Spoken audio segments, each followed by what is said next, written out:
Nosotros venceremos. We will win. This was a statement by Cesar Chavez in an outcry for national farm worker rights. Over 100 years after the end of slavery, Hispanic and Filipino farm workers in Southern California faced conditions that mirrored that of slaves. In a bold step, on September 9, 1965, Filipino farm workers laid down their grapes on Delano fields and went on strike because of their poor conditions and treatment by growers. Their conditions were recognized by organizers like Cesar Chavez, Dolores Huerta, and Larry Itliong, who led their efforts and expanded the strike into a boycott for civil rights, with over 17 million Americans in protest by 1970. The over half-a-decade strike, known as the Delano Grape Strike, turned the tide for farm workers across the United States and for Filipino and Hispanic Americans seeking recognized rights in their work and in their country. The Delano Grape Strike became a turning point for migrant civil rights and an introduction to a wave of protests that would revolutionize the American farm working industry. By the late 1920s, 75% of farm workers in California were Hispanic or Filipino. Racism persisted throughout this time, driving the saturation of American fields and locking migrant generations in toil and poverty. Receiving slave pay well under minimum wage, often 70 cents per hour, grape workers lived in camps owned by the growers, often living in sheds, with their children going malnourished and uneducated. Thousands of farmers did not have access to medical insurance or Social Security, leaving the elderly farm workers defenseless against disease. Their homes often faced the weather of the Coachella Valley, with many only having tin roofs and dirt floors. The conditions that thousands of farm workers faced were disregarded in fear of brutality from the growers and the field owners. Many faced the threats of physical and verbal abuse, with some growers using pesticide spray to punish the workers. The risk of deportation imprisoned the farm workers to face those conditions with a severe disenfranchisement in the land of the free. Particularly when they work all summer long, keep the richest agricultural state in the country afloat. And then after summer's gone, they're asked to leave these camps and to move on. The whole system kind of encourages migrant life of the farm worker. Oh, they were horrendous.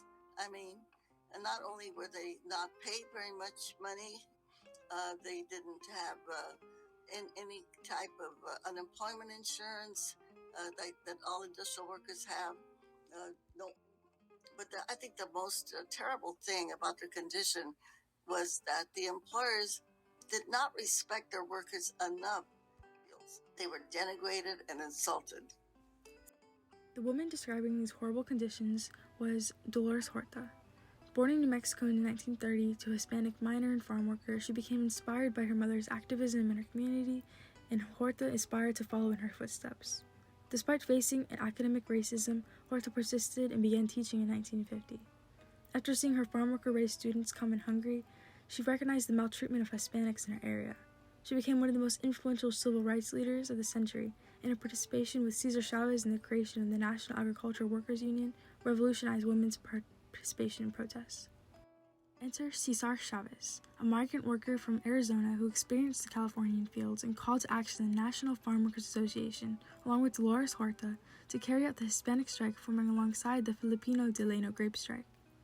Cesar Chavez worked tirelessly to organize protests, lead marches, attend meetings, and talk with leaders and officials to enact change. In this historical turning point, workers laid down their grapes on September 9, 1965, led by Larry Itliong, and at a high price, but for the hope of a better future, not only for themselves as the workers, but for their children and generations to come. Larry Itliong was a Filipino immigrant and activist leader who saw firsthand the unjust conditions of the farm workers and immigrants in Delano. He formed the Filipino Farm Labor Union in 1965, and he collaborated with Cesar Chavez and Dolores Huerta to merge the Agricultural Workers Organizing Committee to form the United Farm Workers Union. The United Farm Workers Union would be the leading union in the Delano Grape Strike, an organization that still actively fights for labor and civil rights today. After this stunt on September 12th, the grape field owners tried numerous efforts to turn the Filipinos against the Mexicans, who were having talks about going on strike as well. 3 days later, Cesar Chavez, Dolores Huerta, and Larry Itliong held a meeting in the National Farm Workers Union headquarters in Delano. A unanimous vote between the union members to merge the two groups and establish the United Farm Workers Union, officially beginning the Delano Grape Strike. The UFW demanded higher pay and protection for workers, such as medical insurance and Social Security. They demanded Filipino and Hispanics be recognized as Americans. Their efforts would revolutionize civil rights for migrants. The strike lasted over 5 years in some areas. Corporations such as the Southern Pacific Railroad, DeGiorgio, and Kern County landowners owned much of the lands in Delano, hosting the unfair conditions that the farmers were subjected to. Chavez, Horta, and Leong knew it would take more than changing company policy to make a lasting impact. Chavez met with many political figures such as Robert F. Kennedy to garner media attention to the strike. Horta organized 144 farm workers to visit cities across the United States to promote the strike and boycott of grapes across America in support of the farm workers. The UFW sponsored these efforts and led millions across the United States to begin to notice the treatment of the men and women who grew their food. Chavez enacted one of the most significant and impactful movements within the strike in the months to follow. He organized a plan to march with thousands of farm workers on a strike to Sacramento, a trek that would last over 300 miles across California. Strikers marched from Delano to Sacramento, California's capital, to meet these demands and protests. Strikers could be found singing and chanting, picking up more workers and grape fields along the path, adding more and more statewide support for the strike. Look, there's music, there's people out there, and they know we're coming, and they were playing music, and that lifted us a lot. That helped us a lot. They gave us más ánimo to march more. Upon arrival in Sacramento, over 10,000 supporters gathered in front of the state's capital with a protest led by Chavez, urging politicians to recognize the mistreatment. Chavez fasted for 24 days during the march, a symbol of his true resolve towards farm worker rights. The hunger strike attracted more media attention, sparking national news. He met with the governor of California at this time, breaking his fast next to Robert F. Kennedy, eating a single piece of bread with him. This effort led to a discussion on legislation for protection of workers to be passed locally, but it mainly led to the popularization of the strike nationally.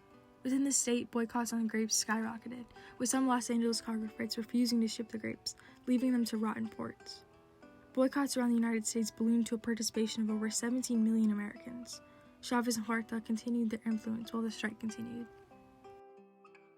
In 1966, Cesar Chavez sat in front of the U.S. Senate Subcommittee on Migratory Labor to represent farm workers across America. He spoke on the imperativeness for farm workers to be recognized as citizens under the law. In 1970, the growers on DeGiorgio land signed the first official labor contracts with the UFW, and the strike on grapes was officially concluded on DeGiorgio land. These signages led to other growers to sign on protection policies as well. The boycott led to over 17 million Americans participating in the protest by 1970.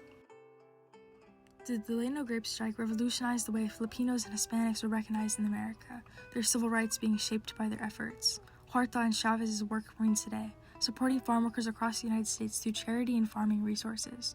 The UFW supports Hispanic and Filipino migrants and brings issues to local and federal courts. The 20-worker strike on September 9, 1965 is the mark of one of the greatest civil rights and social justice movements of the century. The strikers who participated persevered for 5 grueling years in hopes for a change for themselves and for their children. The Delano grape strike introduced Hispanic and Filipino farm workers as citizens who would be equally protected underneath the law. It not only revolutionized the farm working industry and agribusiness across the United States, but it also introduced a form of protesting to the century that would be used in a fight for justice and other strikes, such as the California lettuce strike and the Campbell soup strike. Cesar Chavez and Dolores Horta have went on to receive medals of honor for their contributions to social justice, as well as pioneers for Filipino and Hispanic immigrants who claimed their rights and rights for all. The strike secured the blessings of liberty to these immigrants, rights and recognition that they would endow to their children through a fight for justice and a hope for a better future.